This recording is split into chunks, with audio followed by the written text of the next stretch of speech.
Hi everyone, welcome to Simple Concepts. I'm your educator Niyati Pearl.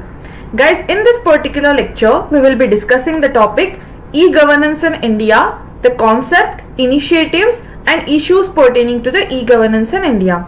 So before we start up with the actual lecture, let me tell you all, हम आगे आने वाली जो भी lectures discuss करेंगे उसके आपको अगर notes चाहिए हो in the PDF format, then you can join our Telegram group. The link of the group is given in the description below.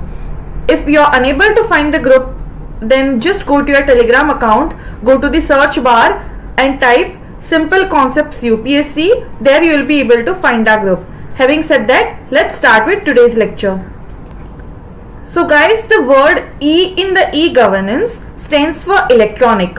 Thus, e-governance is basically associated with carrying out the functions and achieving the results of governance through the utilization of ICT, that is Information and Communications Technology. So while the governance relates to safeguarding the legal rights of all the citizens, an equally important aspect is concerned with ensuring equitable access to public services and the benefits of economic growth to all. It also ensures government to be transparent in its dealings, accountable for its activities and faster in its responses as a part of good governance. However, this would require the government to change itself, its process, its outlook, laws, rules and regulations, and also its way of interacting with the citizens. It would also require capacity building within the government and creation of general awareness about e-governance among the citizens. Now, speaking about ICT, it provides efficient storing and retrieval of data, instantaneous transmission of information, processing information and data faster than the earlier manual systems, speeding up government processes, taking the decisions expeditiously and judiciously, also increasing the transparency and enforcing the accountability. It also helps in increasing the reach of government both geographically and demographically. So if we go to talk about India, the main thrust for e-governance was provided by the launching of NICNET in 1987, the National Satellite-Based Computer Network. This was followed by the launch of District Information System of the National Informatics Center, that is DISNIC program, to computerize all district offices in the country, for which free hardware and software was offered to the state governments. Now, NICNET was extended via the state capitals to all district headquarters in 1990. In the ensuing years, with ongoing computerization, teleconnectivity and internet connectivity established a large number of e-governance initiatives both at the union and at the state level. Now, as you can see on your screen, these are the types of government interaction in e-governance. There are four types basically. First one is G2G, which talks about government to government. Then G2C, that is government to citizens. G2B, that is government to business. And G2E, that is government to the employee. Okay. Let us now understand some of the initiatives taken in the same field. First, we will start with government to citizens, that is the G2C initiatives. Here you can see we have mentioned some of the points. Let us discuss these points in brief. So, speaking about computerization of land records, so in collaboration with NIC, it is ensuring that landowners get computerized copies of ownership, crop and tenancy and uploaded copies of records of rights, that is RORS, on demand. Speaking about Bhumi project, it was basically the online delivery of land records, self-sustainable e-governance project for the computerized delivery of 20 million rural land records to 6.7 million farmers through 177 government-owned kiosks in the state of Karnataka. Now, talking about Gyan Doot, It is an internet-based government to citizens, that is G2C service delivery initiative. It was initiated in the Dhar district of MP, that is Madhya Pradesh, in January 2000 with the twin objective of providing relevant information to the rural population and acting as an interface between the district administration and the people. Let us now discuss something about the Lokwani project in Uttar Pradesh. So Lokwani in public-private partnership program at Sitapur district in Uttar Pradesh, which was initiated in November 2004. Its objective was to provide single window, that will be self-sustainable e-governance solution with regard to handling of grievances, land record maintenance and providing a mixture of essential services. Project Friends in Kerala was, that is Friends, it stands for Fast, Reliable, Instant, Efficient Network for the disbursement of services. It was a single window facility providing citizens that means to pay taxes and other financial dues to the state government. The services are provided through Friends are Jan Seva Kendrams, which are located in the district headquarters. Knowing about E-Mitra project in Rajasthan. So E-Mitra is an integrated project to facilitate urban and the rural masses with maximum possible services related to different state government departments through Lok Mitra, Jan Mitra centers, KISCOs. So E-Seva that happened in Andhra Pradesh. So this project is designed to provide government to citizen and e-business to citizen services. The highlight of the E-Seva project is that all the services are delivered online to the consumers or the citizens by connecting them to the respective government departments and providing online information at the point of service delivery. Speaking about admission to professional colleges, that is the Common Entrance Test CET, with the rapid growth in demand as well as supply of professional education, the process of admission to these institutions became major challenge in early 1990s. Recourse was then taken to ICT to make the process of admission transparent and objective. One of the pioneering efforts was made by Karnataka. The state government decided to conduct a common entrance test based on which admission to different colleges and disciplines was made. Let us now understand the government to business, that is about the G2B initiatives. So first one was e-procurement projects in Andhra Pradesh and Gujarat. So it was to reduce the time and cost of doing business for both vendors and the government. Another was MCA 21. It was by Ministry of Corporate Affairs. The project aims at providing easy and secure online access to all registry related services provided by the Union Ministry of Corporate Affairs to corporates and other stakeholders at any time and in manner that best suits them. Speaking about government to government, that is the G2G initiatives, first one was Khazane project in Karnataka. So it is a comprehensive online treasury computerization project of government of Karnataka.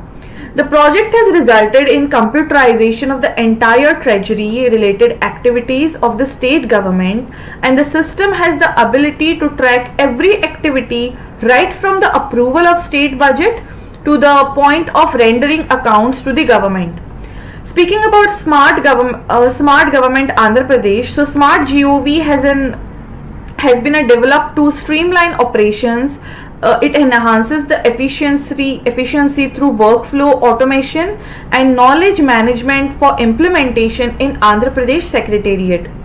Let us now understand the National E-Governance Plan. So the National E-Governance Plan or NEGP has been formulated by the Department of Electronics and Information Technology, that is DEITY, and Department of Administrative Reforms and Public Grievances, that is DARPG, in 2006.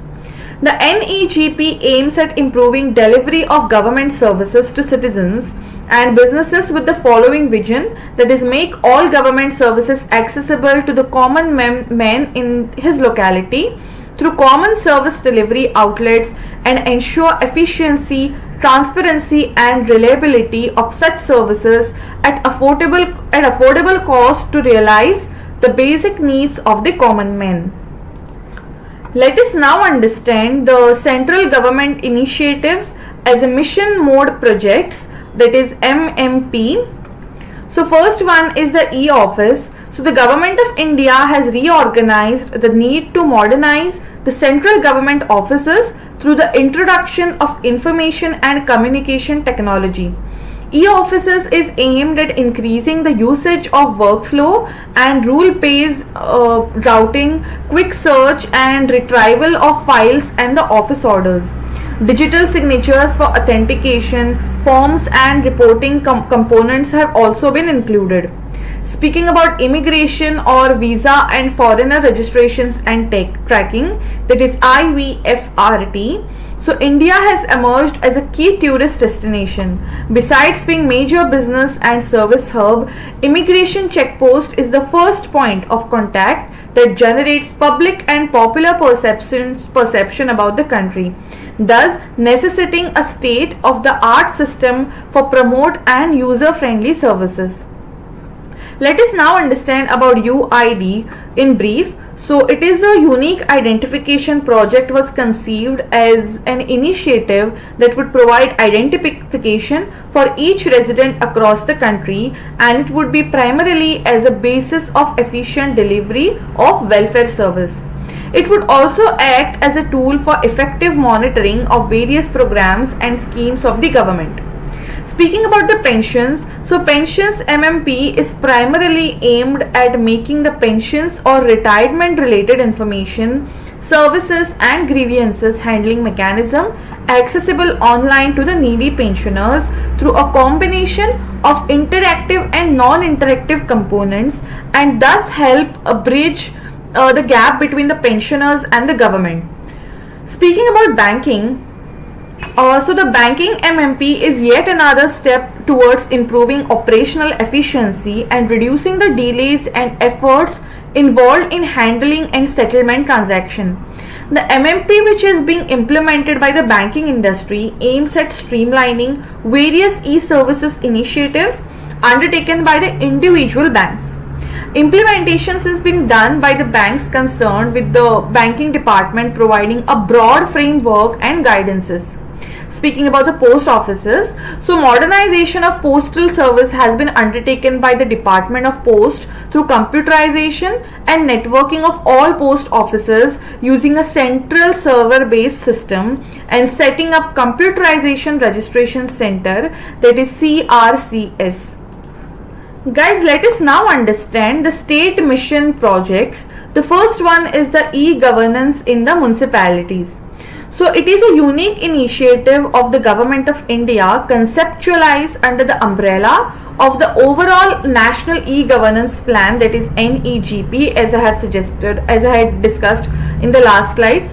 So, and the Jawaharlal Nehru National Urban Renewal Mission. I repeat it again, Jawaharlal Nehru National Urban Renewal Mission, that is JNURM, aimed at improving operational efficiencies within the urban local bodies, or ULBS. So speaking about crime and the criminal tracking network and systems, so crime and criminal tracking national network and systems, that is CCTNS MMP, aims at creating a comprehensive and integrated system for enhancing the efficiency and effective policing at all the levels, and especially at police station level, through adoption of principles of e-governance and creation of nationwide network infrastructure for evolution of IT-enabled state-of-the-art tracking system. Speaking about the PDS, or we can call it as public distribution system, so it is a computerization of the PDS is envisaged by as an end-to-end project covering key functional areas such as supply chain management, including allocation and utilization reporting, storage and movement of food grains, grievances redressal and transparency portal, digitalization of beneficiary database, fair price shop, automation, etc. Speaking about health, so ICT for program management has been undertaken by the Ministry of Health and Family Welfare in the Mother and the Child Tracking System MCTS program, and the ministry envisages a program comprehensive use of ICT including for hospital information systems, supply chain management for drugs and vaccines, providing ICT tools for ASHA, that is ASHA, and ANM workers, program management of National Rural Health Mission, that is NRHM, etc. through this MMP. Now let us briefly know about the e-Panchayat and the e-district. So guys, speaking about e-Panchayat, the Panchayati institutions, that is PRIS, are saddled with the problems of inadequate physical and financial resources, technical capabilities, and extremely limited computerization. As a result, the potential of PRIs as a preferred delivery channel for the scheme of state and centre as well as for citizen services has not been fully realized. While some of the computerization efforts of PRIs have been made by NIC over these years, the governance revolution sweeping the country has not been touched by PRIs, and in significant measure, the Minister of Panchayati Raj Government of India has therefore decided to take up the computerization of PRIs on a mission mode basis. So let us now briefly understand about the e-district.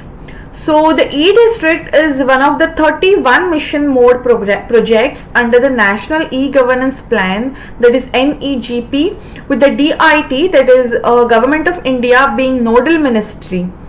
This project aims at providing support to the basic administrative units, that is the district administration, by undertaking back-end computerization to enable electronic delivery of high-volume citizen-centric government services, which would optimally leverage and utilize the three infrastructure pillars of statewide area networks, that is SWAN, state data centers, that is SDC, and common service centers or CSCs to deliver services to the citizens at his doorsteps.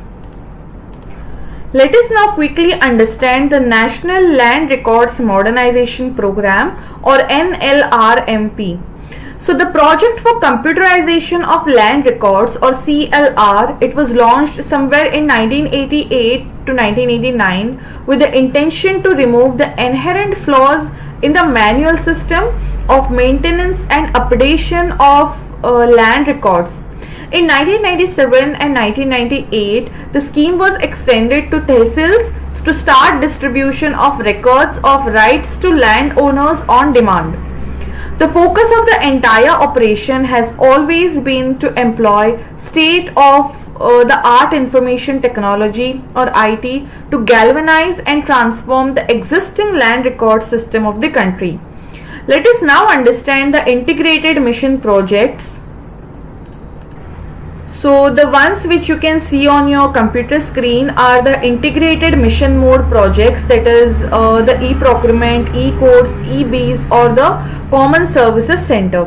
Let us discuss each of them one by one. So speaking about e-procurement, so with the Ministry of Commerce and Industry, Department of Commerce has been nominated as a nodal ministry of implementation of e-government procurement, that is EGP, mission mode projects MMP.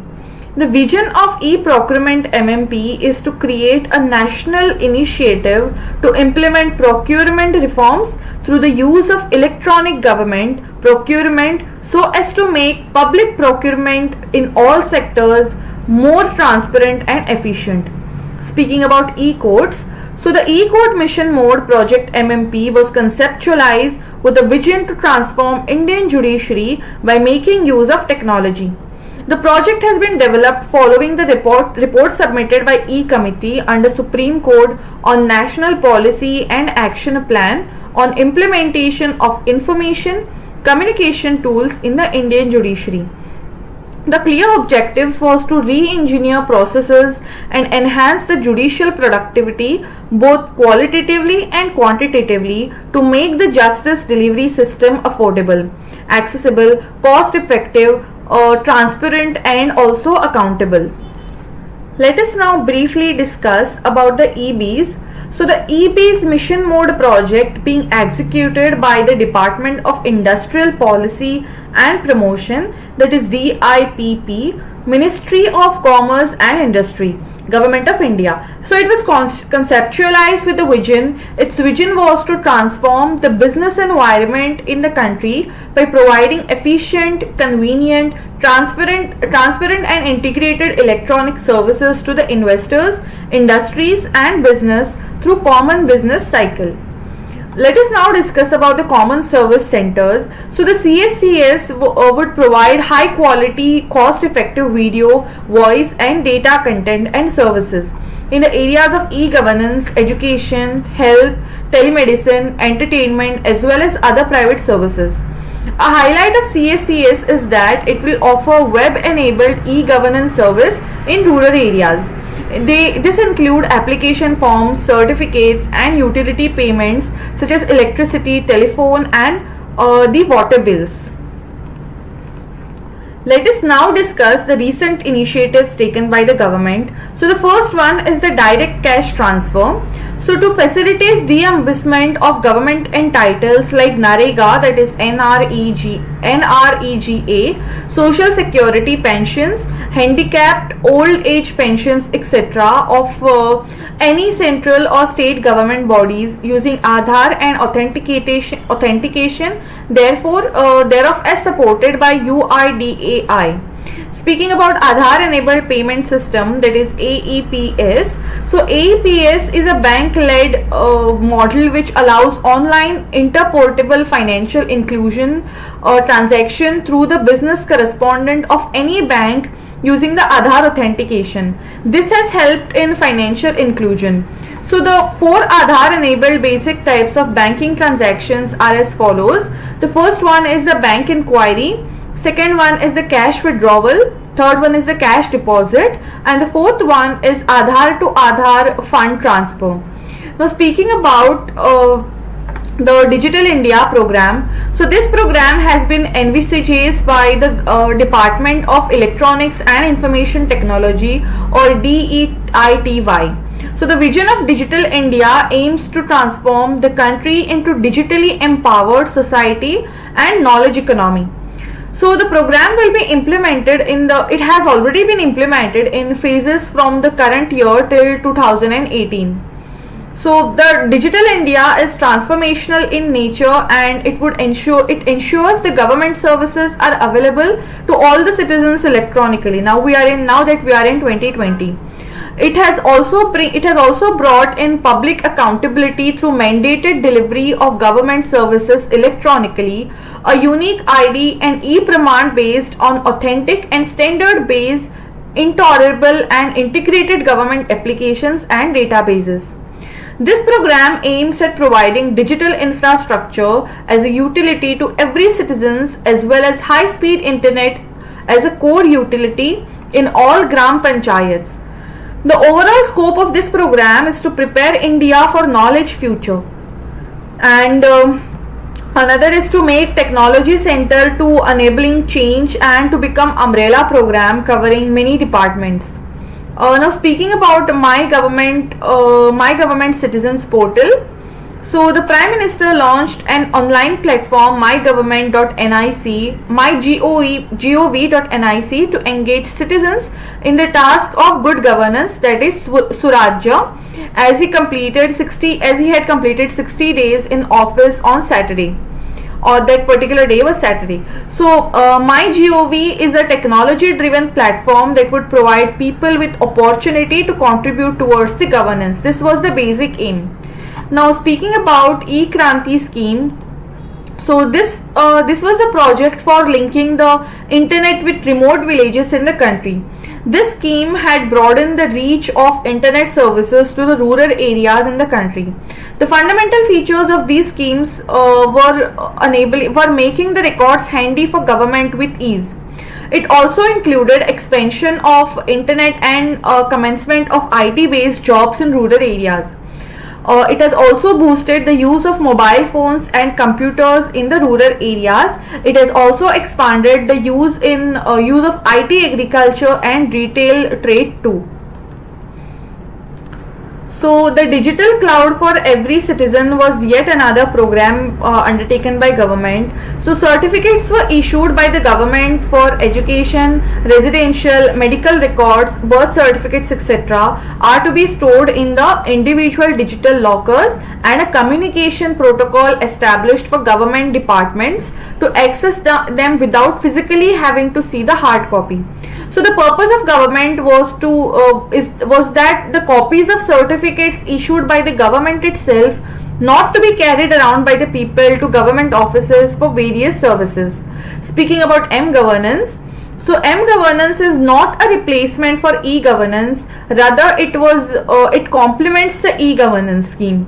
So M-governance is the use of mobile or wireless to improve the governance service and information anytime, anywhere.